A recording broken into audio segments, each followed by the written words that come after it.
Consider how you can pinpoint the very day, the very hour when you hit that first sweet spot and you became forever a cyclist. Words from Bob Rodale's Path to the Golden Wheel. I began thinking about the spiritual aspect of the bicycle shortly after we got the magazine Bicycling, because our readers, I found, were very mechanically oriented. They were preoccupied with the gears, the machines, the tires. They didn't have a language to talk among themselves about these special times, sweet spots, where everything comes together. It just transforms you. The moments that make the pain, the sweat, the hard work seem trivial. And once hooked, your life may never be the same again. If you talk to somebody who's not a bicyclist, they may not be able to tell you, or they may reach only a couple sweet spots in their whole life. But a bicyclist has lots of them. I cycle every day. It's transportation for me. It's also my best philosophical time. Donna Wissinger plays classical flute on the international concert circuit, virtuosity enhanced by the joy of cycling. I find my face just opens up. The breeze blowing past me takes away the wrinkles in my mind and in my face, and in that way I'm better able to bring together ideas that make the music meaningful. From New York's Carnegie Hall to Paris, Graz and Leningrad, Donna Wissinger is a consummate solo professional and serious amateur athlete. If I push myself to do, say, a time trial, and I need to find a way to cycle, for me, fast, 19 or 20 miles an hour, I have to find the means to do that. It's the same skill that I have to use in music. If I need to do a recording and I have to push myself that extra distance, I've already acquired that skill through cycling. Beryl Burton, an English farm worker who for a quarter of a century has dominated women's cycling. 7 times world champion, with a daughter in tow, her husband Charlie as coach, and no financial rewards. Hers is a lifelong pursuit, an all-consuming passion for bicycling in the amateur race. 5, 4, 3, 2, 1, go. Dig in, Beryl. Half of my training was doing riding from work to home to get the dinner ready for them to eat. I used to just have a sandwich and a cup of tea, go training, and then come back and have my dinner afterwards. A grandmother now, Beryl Burton is still racing. I'm not on form at the moment, haven't been for a couple of seasons. I've got to that age with females, this menopause problem, and I'm not riding nowhere near as well as I should be doing, but I'm riding to my best ability, and yet I'm still beating people that are much younger than what I am. This is open road time trialling, racing against the watch, and Beryl is still outclassing men. A Frenchman wrote, where Beryl French, Joan of Arc would have come second. Whatever comes up, you sort of challenge it, and you've got to be successful. Well, I remember as a child playing ball in the backyard, just up to the wall. I used to set myself targets that I had to do it 20 times, and if I didn't do it, I used to get so distraught and bang the ball about, and I would carry on until I'd actually done the target that I'd set myself at. So I must have been born with this drive to be successful. People are still thrilled if they beat me now, but to me that feels wrong, because I'm not getting faster, I'm going slower. So the thing is that they should be aiming for, in my way of thinking, is to beat the records that I've set up. I mean, the 10-mile record is something like 17 years old.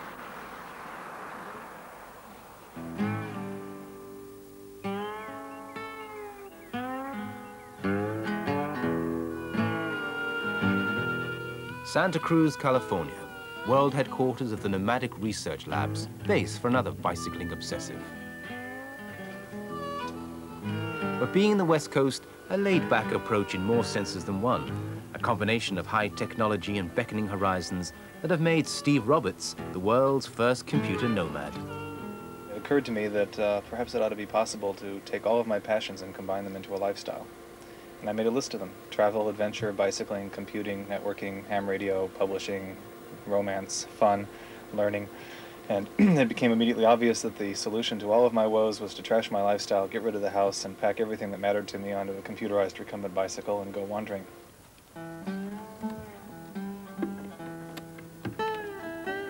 Courtesy of the bike, suburban man turned easy rider, with lots and lots of gadgets. Plus a partner, Maggie Victor, on a less encumbered machine.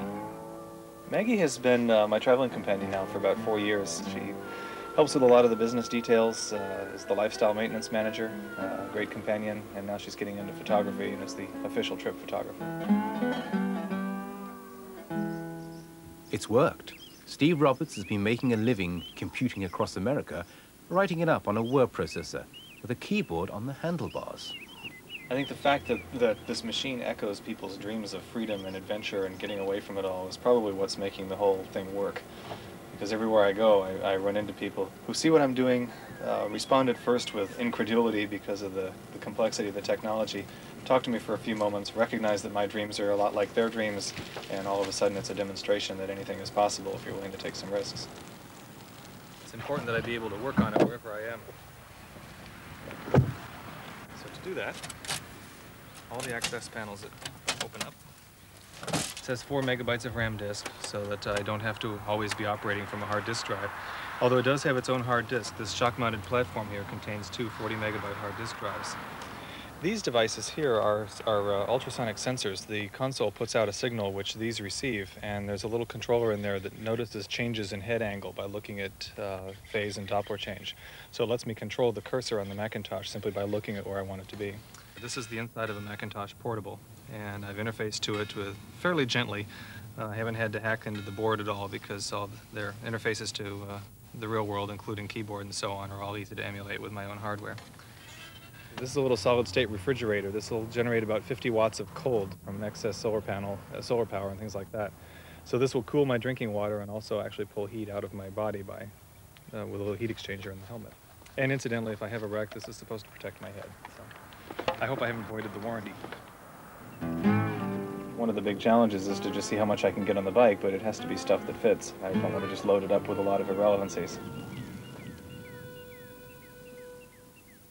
For me, bicycle riding would be destroyed if I had to struggle around under a burden of heavy luggage. The whole idea is to fly as light as a bird across the surface of the roads or the tracks or the deserts or the snowfields that you're trying to cross. Nick Crane, the London writer who cycles the globe. He's biked up Kilimanjaro, conquered the High Atlas, and ridden to the centermost point of Asia.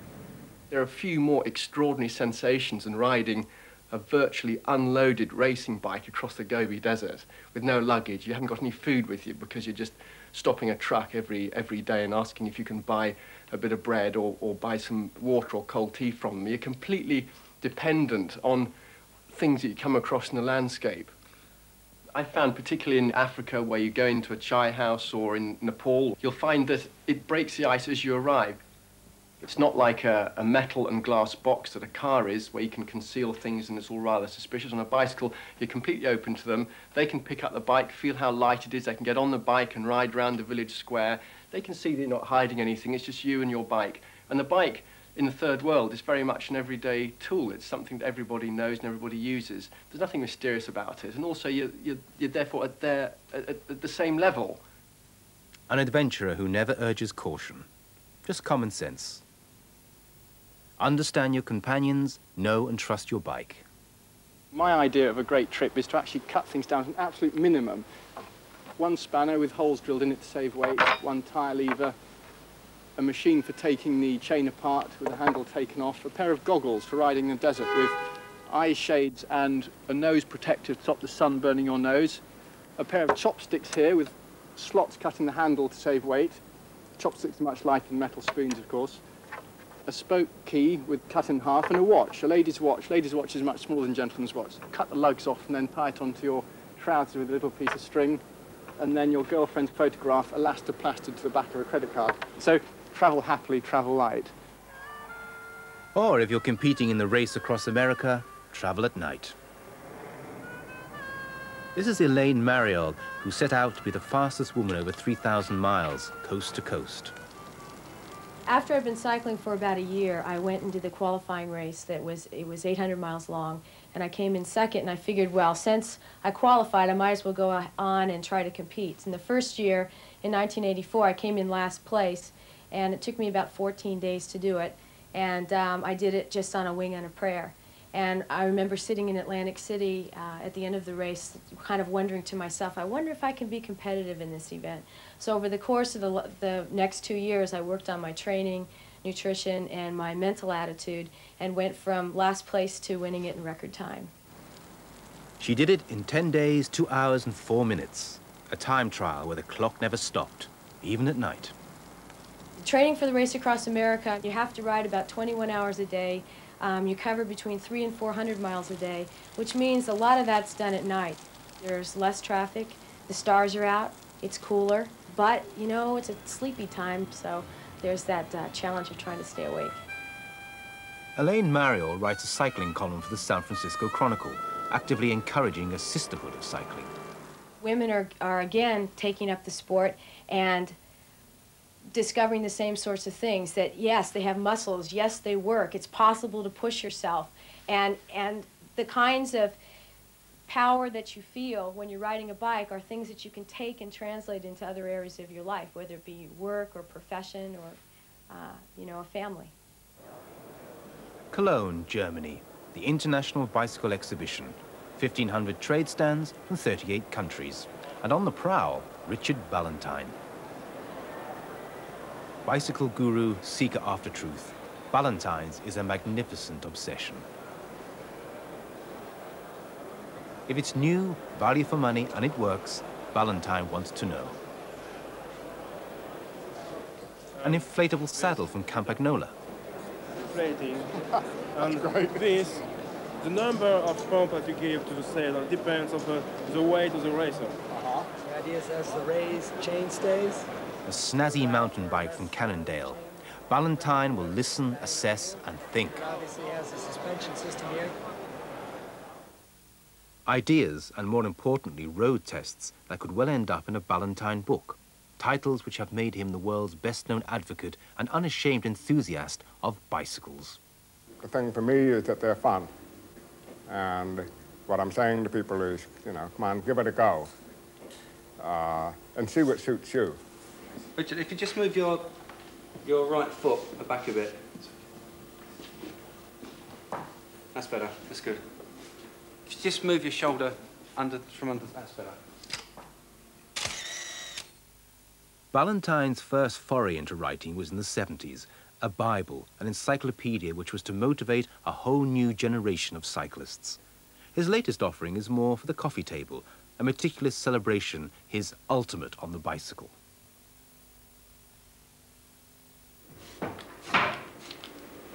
Politics and concern for the environment don't get people on bikes, says Ballantyne.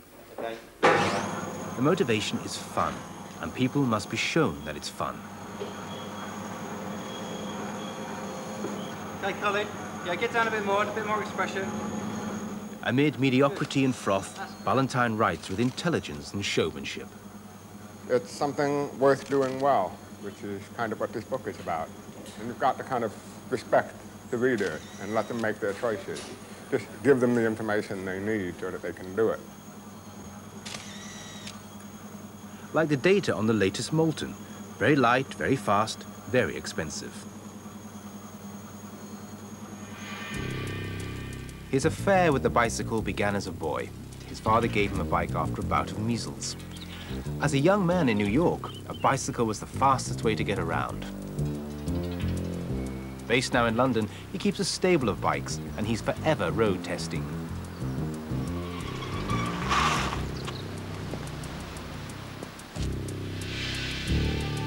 They are the equivalent of having wings.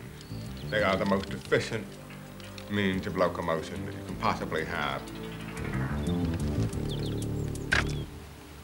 When I get a dream, it's kind of like the cars have evaporated, freight is moved by rail and underground and things of this sort, and people have their own personal vehicles, and they're tailored to what they want to do. Problem with something like a car is that you spend 4 hours a day either using it or earning the money to look after it. And it owns you. You're kind of enslaved by the thing. It's too much technology. A bicycle, the only time you ever have to really worry about it is when you want to use it. And you have to give it some maintenance and care and attention and so forth. But you own it. It serves you. And that's a critical difference. Have you ever gone down in it? Yes, once. It was very sore. As with bicycles, so Ballantine collects people. Here, the designers and rider of potentially the fastest human-powered vehicle on Earth, the Bean. That's right, yeah. We're a bit short on the heel space, but we're limited by the moulding. But certainly when I was trying the sprint attempt in Leicestershire in December, I was just using the... In 1 hour from a standing start, the Bean has clocked up nearly 47 miles, a world record. The lack of vehicle movement was quite remarkable. It was just, you know, on the line, smooth, steady. Yeah. Next, an attempt on the 200-meter sprint. The Bean itself is arguably the fastest HPV in the world today. It hasn't had a chance to prove it at high altitude. But it does seem to me now that we've had a totally substantial change of new materials and new capabilities. And that has really opened some doors.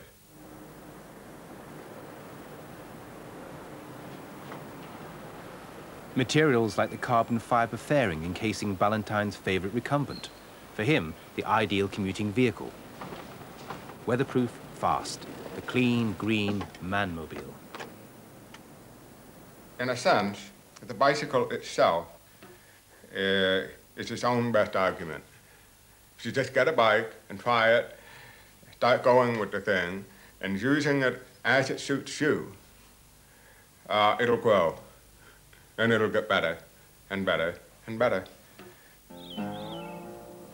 The bicycle is a vehicle of dreams.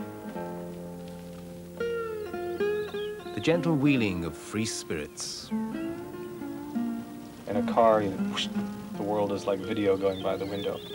On a bicycle, the speed of travel is on a human scale. You're going fast enough to get through the forest, but slow enough to see the trees. I think you're born with a killer instinct. But I still get the fun out of it. Well, sadistic sort of fun. It's gone from just being competition to an adventure. For me, cycling is a vehicle for adventure. Keeps me fit and happy means I'll play better flute. It's hard to put into specific words. It's a combination of mechanical, spiritual, physical things, but I just really love the bicycle.